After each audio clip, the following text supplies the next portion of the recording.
असल मसला ये है कि जब रियासती इदारे अगर आपसे नाराज हो जाते हैं तो फिर आपके साथ सब कुछ हो सकता है। अब देखिए कि वो डॉक्टर यास्मीन राशिद साहिबा हैं, वो हम्म 72-73 साल की उम्र में बुजुर्ग खातून है, चौधरी परवेज इलाही, इनके खिलाफ जो मुकदमे बने हुए हैं, यास्मीन राशिद साहिबा को पता नहीं कि उनके फौजी अदालत में उनके खिलाफ मुकदमा, यानी दहशतगर्दी का मुकदमा उनके खिलाफ है। साथ उनके आलिया हमजा है, सनम जावेद साहिबा है। वो लोगों से गलतियां होती हैं, लेकिन वो गलतियां ये नहीं होती कि आप उनके खिलाफ गद्दारी के और इस शदीद नौयत, संगीन नौयत की दहशतगर्दी के मुकदमात बना दें। तो जब रियासती इदारे अगर आपसे नाराज हो जाते हैं तो फिर आपके साथ सब कुछ हो जाता है। बिल्कुल। जी।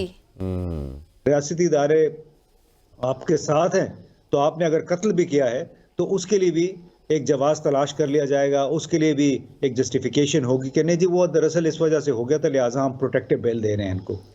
अच्छा इम्तियाज साहब, इस पे भी आपका कमेंट चाहिए कि पीडीएम जो है वो 16 माह तक बरसर इक़्तिदार रही है, बड़ी अच्छी किस्म की हुकूमत भी रही है उनकी, लेकिन अभी जो कल मुलाकात हुई है, बड़ी इंपॉर्टेंट वो मीटिंग थी मौलाना फजलुर रहमान की और आसिफ अली जरदारी की, और ये जो अब एक नैरेटिव बनाया जा रहा है वो नून लीग के अगेंस्ट है, तो कल के हामी आज वो एक दूसरे के वो दुश्मन बन चुके हैं, इस पे क्या कहेंगे? ये सारी शेडो बॉक्सिंग है, हम्म आप इसको ज़्यादा संजीदगी से ना लीजिए।